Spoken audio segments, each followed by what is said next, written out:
Electrical circuits మనకి చాలా important application. ఇది మనకి సెకండ్ యూనిట్లో ఉంది, అలాగే థర్డ్ యూనిట్లో కూడా ఉంది. సో జాగ్రత్తగా వినండి.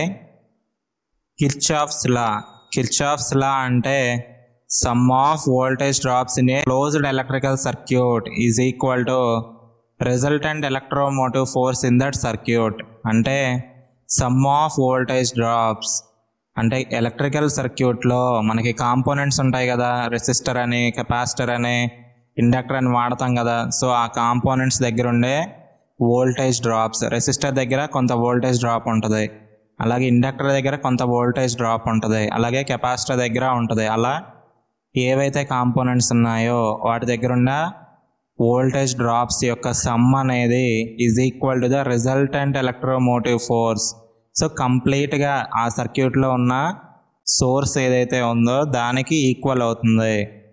సో సపోజ్ మనం 9 వోల్ట్స్ తీసుకుంటే, అలాగే every component 3 volts voltage drop చూపిస్తే, రెసిస్టర్ ఒక 3 వోల్ట్స్ వోల్టేజ్ డ్రాప్ చూపిస్తే, అలాగే ఇండక్టర్ కూడా 3 వోల్ట్స్ వోల్టేజ్ డ్రాప్ చూపిస్తే, కెపాసిటర్ కూడా 3 వోల్ట్స్ వోల్టేజ్ డ్రాప్ చూపిస్తే, then the sum of the voltage drops, resistor, inductor, capacitor 3 కలిపితే అప్పుడు సమ్ అవుతుంది. సో 3 + 3 + 3 9 అవుతుంది. సో యాక్చువల్గా 9 వోల్ట్స్ ఉంది, అలాగే సమ్ ఆఫ్ వోల్టేజ్ డ్రాప్స్ కూడా 9 వచ్చింది. So this is the Kirchhoff's law. మనకి యూనిట్ 2లో ఎల్ఆర్ సర్క్యూట్ ఉంది, సిఆర్ సర్క్యూట్ ఉంది, అలాగే ఎల్సి సర్క్యూట్స్ ఉన్నాయి. నెక్స్ట్ అలాగే యూనిట్ 3లో ఎల్సిఆర్ సర్క్యూట్స్ ఉన్నాయి. సో ఫస్ట్ మనం ఎల్ఆర్ సర్క్యూట్స్ నేర్చుకుందాం. ఎల్ఆర్ సర్క్యూట్, I అనే కరెంట్ అలాగే Q అనే ఛార్జ్ కనుక కండెన్సర్లో ఉంటే at time t, then I is equal to dQ/dt అవుతుంది. అలాగే క్యాపిటల్ E అనేది ఎలక్ట్రోమోటివ్ ఫోర్స్ అవుతుంది. Then the voltage drop across inductor. ఇక్కడ మనం తీసుకున్న సర్క్యూట్ ఏంటి? ఎల్ఆర్ సర్క్యూట్ కాబట్టి ఇక్కడ మనం ఇండక్టర్ని తీసుకుంటున్నాం. The voltage drop across inductor with inductance L is, inductor యొక్క ఇండక్టెన్స్ అనేది ఎల్ అవుతుంది. సో అప్పుడు వోల్టేజ్ డ్రాప్, ఆ ఇండక్టర్లో ఉన్న వోల్టేజ్ డ్రాప్ ఎంత అవుతుందంటే E1 is equal to L into di/dt. Next అలాగే ఎల్ఆర్ సర్క్యూట్లో ఎల్ వచ్చేసింది కదా, ఇండక్టర్ అయిపోయింది కదా. నెక్స్ట్ రెసిస్టర్ తీసుకుందాం. Voltage drop across resistor with resistance R is, రెసిస్టర్లో వోల్టేజ్ డ్రాప్ ఎంత అవుతుందంటే E2 is equal to Ri. So ఇప్పుడు మనం ఒక సర్క్యూట్ తీసుకుందాం. ఈ సర్క్యూట్లో ఇది ఎల్ఆర్ సర్క్యూట్ కాబట్టి ఒక రెసిస్టర్ అలాగే ఒక ఇండక్టర్ని కనెక్ట్ చేద్దాం.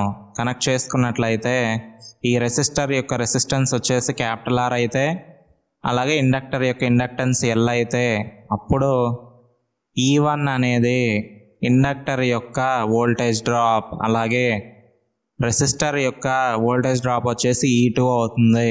అలాగే electromotive force capital E, current I అనేది ఫ్లో అవుతుంది. Then by Kirchhoff's law the sum of voltage drops అన్నారు.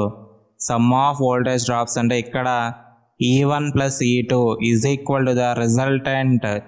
సో ఇక్కడ రిజల్టెంట్ ఎలక్ట్రోమోటివ్ ఫోర్స్ అనేది క్యాపిటల్ E అవుతుంది. So therefore E1 + E2 equal to capital E.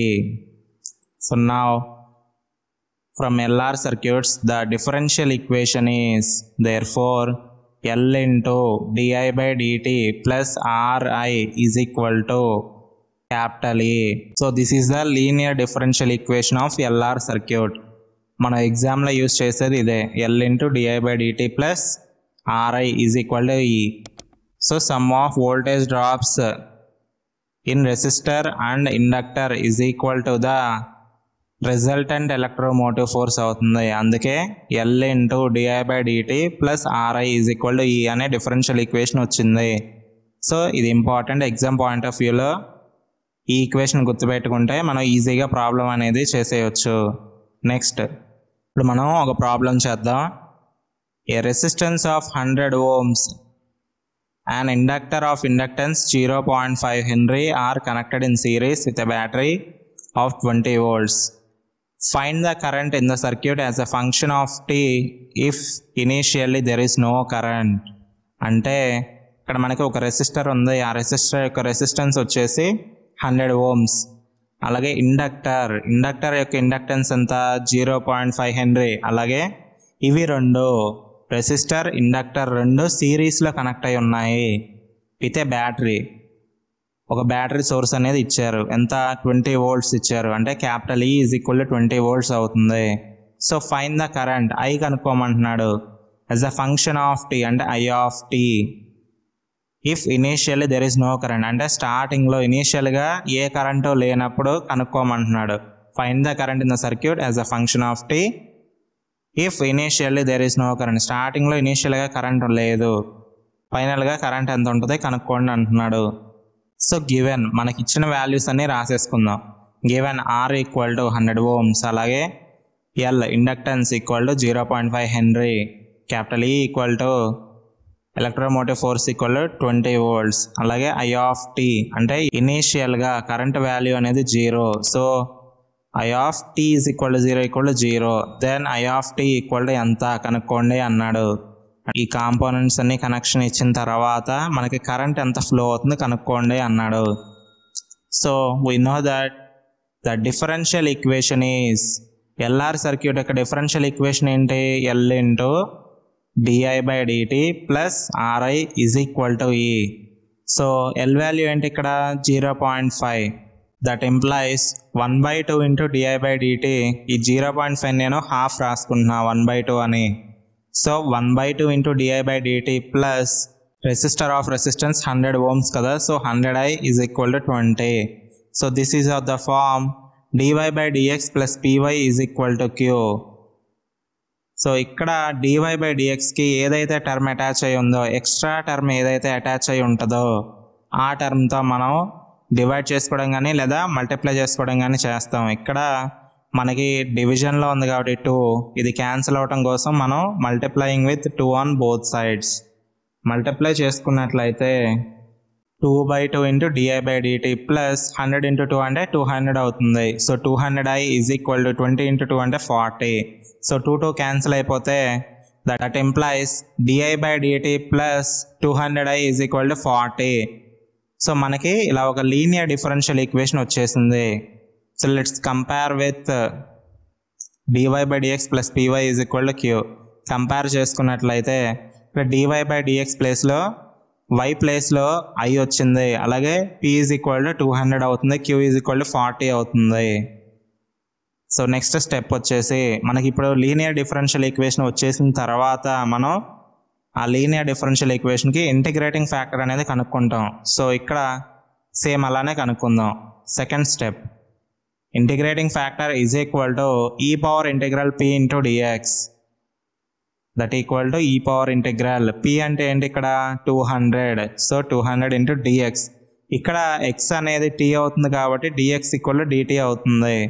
So integral 200 dt that implies 200 అనేది constant కాబట్టి బయట పెట్టేసుకుంటే e power 200 integral dt that implies integral dt అంటే t అవుతుంది. So e power 200t equal to integrating factor. మనకి ఇప్పుడు integrating factor వచ్చేసింది. Next third step, finding general solution. ఇప్పుడు మనం జనరల్ సొల్యూషన్ కనుక్కుందాం. జనరల్గా మనం నార్మల్గా dy/dx plus py is equal to qకి ఎట్లా రాసుకుంటాం, y into integrating factor is equal to integral q into integrating factor into dx plus c అని రాసుకుంటాం. సో ఇక్కడ మనకి di/dt ఫార్మేట్లో ఉంది. సో మనం ఇక్కడ ఎలా రాసుకుంటాం అంటే I into integrating factor is equal to integral q into integrating factor into dt plus c. So ఇక్కడ I అనేది విత్ రెస్పెక్ట్ టు టైంలో ఉంది కాబట్టి I of t into e power 200t is equal to integral q value ఎంత ఇక్కడ 40 కదా. So 40 into e power 200t whole dt plus c. So that implies I of t into e power 200t is equal to 40 constant కదా. So బయట పెట్టేసుకుంటే integral e power 200t దీన్ని మనం ఎలా రాసుకోవచ్చు, ఇంటిగ్రల్ e పవర్ ax లాగా ఉంది. అప్పుడు మనం ఎలా రాసుకుంటామంటే e power 200t divided by 200. ఇక్కడ టీకి ఏదైతే అటాచ్ అయి ఉందో కాన్స్టెంట్ టర్మ్ అది డివైడెడ్ బై డివిజన్లో వస్తుంది. So e power 200t divided by 200 plus C. So ఇది ఫస్ట్ ఈక్వేషన్.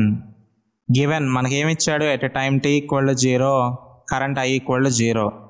సో మనం దాన్ని ఈ ఫస్ట్ ఈక్వేషన్లో సబ్స్టిట్యూట్ చేసుకున్నట్లయితే I ఆఫ్ t 0 కదా. So 0 into integrating factor e power 200t t ప్లేస్లో 0. So e power 0 is equal to 40 into e power 0 divided by 200 plus c. That implies ఇక్కడ 0 0 cancel అయిపోతుంది. 420 5 times cancel చేస్తే therefore c is equal to -1/5 అవుతుంది. మనకి ఇక్కడ c value అనేది వచ్చేసింది.